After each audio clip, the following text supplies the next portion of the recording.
My husband and I have 2 young children, under 5. He has had a significant issue with gambling and the casino in the past. He's been doing a lot better with this since we implemented a rule, his suggestion, that if we both can't go, neither of us will go. We've gone maybe 3 to 4 times in the past 3 years. Last night, he was supposed to be going to the gas station and then the store so I could make his lunch for work the next day. We live about 5 minutes from these places. It should have taken him 20 minutes tops.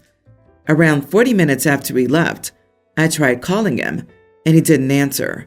I looked on Find Me and saw him heading toward the casino. The only money he had in cash was the money he was supposed to transfer between banks to pay his loan payment. I immediately tried calling him again, twice. He didn't answer, which is typical of him when he sneaks off to the casino. I texted him and told him we didn't have the money for this. We only had the loan money and the money for the week. He didn't answer. I tried calling him again, and he didn't answer again. At this point, I was mad. I told him, "You're a freaking idiot. If you spend that money, you will not make your loan payment." I texted him again and told him he's broken my trust and violated the rule he suggested. I told him if he didn't turn around, the kids and I would not be here when he got home. He never answered me, so I packed up the kids and went to my cousin's. He tried calling me once at 3 a.m., which I assume is when he got home. He had to be at work at 2 p.m. He tried calling me on break at 6, and I didn't answer, just sent him a picture of the kids and said, "We're fine, and I don't feel like speaking to you." My mom and dad have both told me that I was wrong to call him names and wrong to take the kids in the middle of the night, 10 p.m. I said I call it as I see it. Only an idiot would go spend money for a bill at the casino and just screw off the face of the earth while doing so. Am I the idiot? Not the idiot. Play stupid games and win stupid prizes. He's so fond of gambling, he bet on you not following through, and he lost. Good for you for calling it like it is. With his addiction, he's destroying your family. You're under no obligation to participate. Your family's current lack of support is shameful. Honey, listen. This idiot will mess up your entire financial future if permitted to run around without consequence. Go back to pack up, separate your funds, and stay gone until he admits that his gambling and actions are a problem he voluntarily commits to and regularly attends therapy and turns over control of the family finances to you. It's not my place to tell you what to do with your marriage, but your husband needs help beyond what you can give him. I have a gambling addiction in my family. My mother was like your husband, destroyed our family. My father died early after working years of 18-hour days trying to pay the debts. She kept going and bankrupted what was left. It absolutely destroys families. We had owned our own business. My mother died almost destitute. Mini update. He got off work about an hour ago, called me and asked if I was coming home yet. I said, "I don't know. I'm not ready to talk to you level-headedly, and I'm still very mad." He then told me, "Stay gone until you figure your crap out then. If you want to leave, stay gone." I tried to tell him, he doesn't get to speak to me like that when he's the one who screwed up, but he hung up on me. He also unplugged all the security cameras in the house. See, for me, this would be a clear signal to stay gone, as he's advised you to. You don't need to see him if he acts like this, putting your children and you second to gambling. Stay with someone trustworthy and think if it's really better to be with him in his gambling or without him. Unless he seriously tries to quit and goes to a support group, then I wouldn't bother.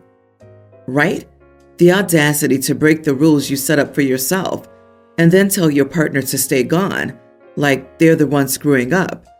I hope OP responds by sending divorce papers. Whatever you decide to do, you need to protect yourself and your little ones because you cannot allow yourself to be ruined by his problem as well. Sending lots of love to you. My boyfriend and I, 24 female, will have a baby girl. I'm pregnant 16 weeks. I moved in with him when I found out I was pregnant. The problem is, he also has a mid-teen daughter from a previous relationship who is extremely spoiled, and it's my boyfriend's fault. Some examples are that she'll only wear designer clothes, which I think is very unnecessary for a kid. And my boyfriend has a maid, so she has never done a chore in her whole life. A few weeks ago, I asked her to wash the dishes, and she looked at me like I was insane and said, "Screw off, the maid'll do it." She is exactly how I don't want my child to be. So a few days ago, my boyfriend and I were talking about the baby, and he was talking about his plans for when the baby is born and how much he's going to spoil her. I told him that it's better if he let me do all the parenting. He asked why, and I gently explained to him that he had already raised a child, and I didn't want my child to end up like her, so it was better if he just left this parenting to me. He got mad and called me an idiot and asked me if I had a problem with his daughter. I said that I didn't, but I wanted my child raised differently. And he sarcastically told me that maybe I should move out and be a single parent and see how I like it. Now he won't talk to me, and I'm wondering if I shouldn't have said that. So, checks notes. Get pregnant by a rich dude with a short fuse who created a monster daughter that curses you out with no consequences and is kept away from her bio mom. To-do list. Done. Just hand this list to his next baby mama so she'll know what to expect. Everyone's the idiot here. Why, oh why, did she choose to have a baby with somebody when she hates their parenting style? This situation worsens when you realize OP has little stake in this relationship. She moved in with him. They're also not married. The boyfriend has every right to kick her out. She'll get nothing from this outside her belongings, and maybe whatever gifts he gives her before this point. OP can go for child support. Boyfriend equally has every right in turn to gain 50-50 custody of this child. This means that all that spoiling OP's concerned about will happen regardless. Not to mention, when their kid becomes older, they can choose to live full-time with one of their parents. It's not surprising OP didn't consider any of this. She's either painfully immature or those rose-tinted glasses haven't fully dimmed yet. To be fair, it's possible the daughter curses OP out because she doesn't think it's cute that her dad is having a baby with someone only 8 years older than herself. And people are asking why she's having a kid with a guy whose parenting she doesn't agree with. The guy's loaded. That's why. OP, you are the idiot. An 84.39% gold digger. My 24 female sister, 29, is mildly autistic, and she's good at masking it, so she wasn't diagnosed until about 5 years ago. 4 years ago, she met my now brother-in-law, 32, who's also autistic, and a bit more so. They purchased a townhouse a few months back. They invited our family over for dinner and to show us, which went horribly. It's a nice townhome, and when she showed us to the master, we found out that there were 2 queen beds. I made a remark asking if there was already trouble in paradise, and my sister said that 1 bed isn't enough space, and they both get hot, and since they both have sensory issues, they just find it easier to sleep in separate beds. I quipped how their intimate life must be awful, and my brother-in-law remarked back about how they have a very healthy life, but it wasn't my business. It's natural for us to tease in our family, and we do it all the time. So when my sister showed us the big walk-in closet that they had made into a room for their 10 guinea pigs instead, I made another remark, and my brother-in-law snapped, telling me that I needed to stop making inappropriate comments regarding him and my sister because it makes her uncomfortable. I've told my brother-in-law in the past to not call me out in front of everyone like that because it makes everyone uncomfortable. At this point, I was just trying to lighten the mood and made a snide remark along the lines of, "There's that douchey frat boy attitude. He dresses and has the face of someone who just got off his daddy's yacht, so he does look like he would be a total douche." My sister was upset and just asked us to knock it off, so we did. We went along with dinner, and I noticed how he hovered over my sister like he was trying to protect her from me. Whenever I tried to tease her, he'd cut me off and change the subject. Even my parents would put me down for this. I'm not trying to sound bad here, but ever since my sister was diagnosed with autism and started dating my brother-in-law, that's only when I started noticing her displaying symptoms. That's also when we stopped teasing her and walking on eggshells around her. It's annoying and feels like he completely messed up our family dynamic. After dinner, we were supposed to get ice cream, but my brother-in-law pulled me aside and asked me to leave. I was extremely upset by this and told him that my sister only acts like this because she married him, and I told him that he's controlling and rude. Later, my sister called me and told me she'd like to spend some time away from me and see if my attitude improves at Christmas.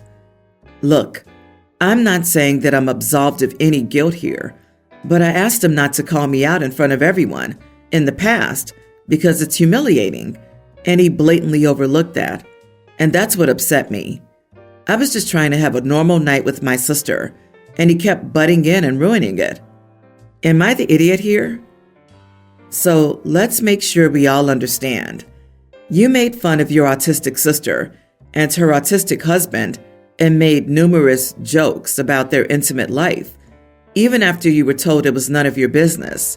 But you somehow were shocked and insulted that your brother-in-law called you out for it and then asked you to leave, and you're unsure as to whether or not you're the idiot. Remember, in order for something to be a joke, it has to be funny, especially to the individuals who are the butt of the jokes.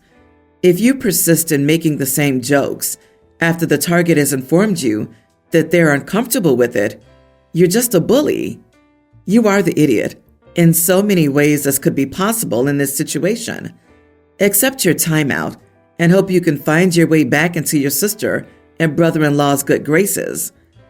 Why insist on teasing her so much? That seems quite odd and overbearing in a way that's likely harmful, hurtful, and awkward. Do you have no other ways to interact with her? Have you been assessed for a developmental disability yourself? You seem to have a childish and weird love of an unhealthy dynamic, and you need to take a step back and look at the big picture. Maybe your sister spent years constantly trying to suppress her symptoms because she was always the butt of your jokes, and brother-in-law makes her feel accepted. You need to start changing your behavior ASAP. People are waking up to how toxic you are, and you're about to lose the relationship with her and possibly others, all because you're mourning the days when you could poke fun at her incessantly. My sister-in-law, 43, and her kid, tween female, moved in with us, my husband, myself, and our 3 kids, 2 months ago. She's going through a divorce. He took everything. The kids were not his, and a prenup was signed. We told her to just worry about her own food, as I didn't like the idea of eating together due to their history with food. I don't know how to put it nicely, so I guess I'll go blunt. She and her kids never stop eating. They both have severe health issues, as both of them combined are over 600 pounds and live a very fat-positive life. Now, it's none of my business, but when it comes to the kids, it's screwed up. I don't care what anyone says. When a tween is pushing 220 pounds and has a doctor breathing down your neck, it's time for a change versus pushing body positivity. The kid is a great girl, but just by herself, she could easily eat enough to feed 4 grown men who haven't eaten all day. So that was my stipulation. They buy their own food and cook everything separately. I even cleaned out our entire pantry to give them their own food space. Well, my kids and I needed a break and took off for a week to a resort. My husband didn't want to go. He didn't want to leave them in our home unattended, but encouraged us to get out of there because we were pretty fed up with the company. I had just spent almost $400 on food before leaving, so our freezer and cupboards were full. This would feed us, me, my husband, and kids, for easily 2 weeks. Well, I got home last night, and all of the food was gone. Every single bit of it. I know for a fact it wasn't my husband. He works 14 to 16-hour days and usually buys takeout on his way home when I'm not there, so he can just go to sleep when he gets back. I look at my sister-in-law's pantry, and all her food is gone too, which was full when I left. I immediately questioned it, and my sister-in-law apologized and said she and her kid got hungry and her legs hurt too much to drive to the store. I said, "Why the heck didn't you just get grocery delivery?" And she said, "I didn't think you would mind." So I snapped and said, "Obviously, I mind. You and your kid just ate well over $800 worth of food in a darn week, $400 of it being mine, which you will reimburse me for. Maybe stop eating so freaking much." And I walked off. Now she's angry with me and crying wolf to anyone who'll listen for fat shaming her and her kid. Not the idiot. Your sister-in-law is abusing her kid. Yes, she has a problem, but she's also responsible for herself and her child. So she needs to start doing something and stop eating so much. That would be a good option. Being morbidly obese is no joke, and you wouldn't react well if someone took $400 out of your purse, which is kind of what happened here. Eat less is good advice. It's not your fault if she can't handle it. I agree wholeheartedly. It's dangerous for a child to be that size. The sister-in-law and her child should get counseling to see why they overeat. It could be a plethora of reasons why. I'd be upset too. She stole $400 from you, plain and simple. And yeah, $400 would be a monthly budget per person, not weekly. Groceries are so expensive. But how did your husband, her brother, not notice that they cleaned out your cabinets, fridge, and freezer for an entire week? He didn't see the containers in the trash when he threw out his takeout containers? He never went into the fridge to get a beverage once during the week? I'm sure he did, and he just waited for his wife to get back so she could deal with it. If her legs hurt so bad from eating so much that she can't get more food, that's her sign. She needed to hear that. She's a grown woman. She should have at least been able to replace it, or apologize, or offer to reimburse you when you got back. That's not fat shaming. That's calling her out for stealing. I, female 23, have a tween half-sister, Bella, and a young teen stepsister, Maya. Maya and I don't have a sisterly relationship, and I never really liked her. Even when she was a toddler, she was the kind of kid who would cry and yell until she got what she wanted. Basically, she's the reason I want to be child-free. Bella, on the other hand, is the sweetest kid. So a few days ago, my mom asked me to bring Maya home from her guitar class. I was busy with work and I forgot, so I was about half an hour late.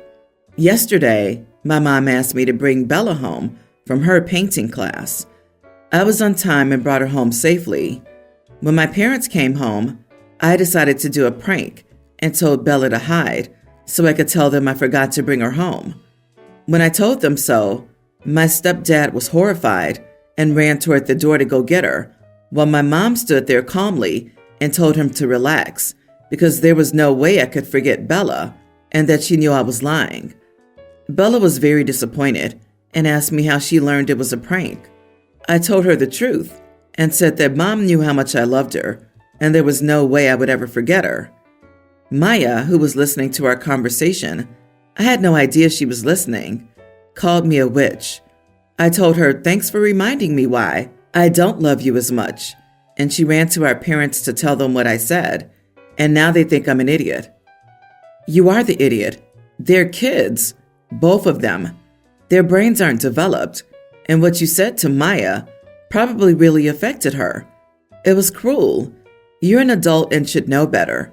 No wonder you don't have a sisterly relationship. Have you even bothered trying to get to know your stepsister? Or do you just treat her like she's less than all the time? To add to that, if Maya is ever in a situation where her parents can't help her, she won't dare to ask her older sister. It doesn't matter if she is your blood sibling or not. What does matter is the fact that you chose cruelty. You've gone so far that you likely can't redeem yourself in this child's eyes. Other people in your family can see your meanness as well. And OP treated her like that because she had the audacity to cry when she was a baby. And remember, she was a stepchild toddler too, in a house with a new half-sister to boot. So coming into a new home, presumably from a broken one, to immediately be replaced as the baby by a newer, better sister, no wonder she was acting out. OP, how, at your big age of 23, are you saying that to a young teen without feeling any remorse? Hard to tell who the child is here. You have to know how much more this sort of thing hurts younger kids. You told a probably insecure, hormonal, and already upset teenage girl who likely looks up to you that you love her less than her sister that you share common blood with. You just created years of therapy for that kid. At your age,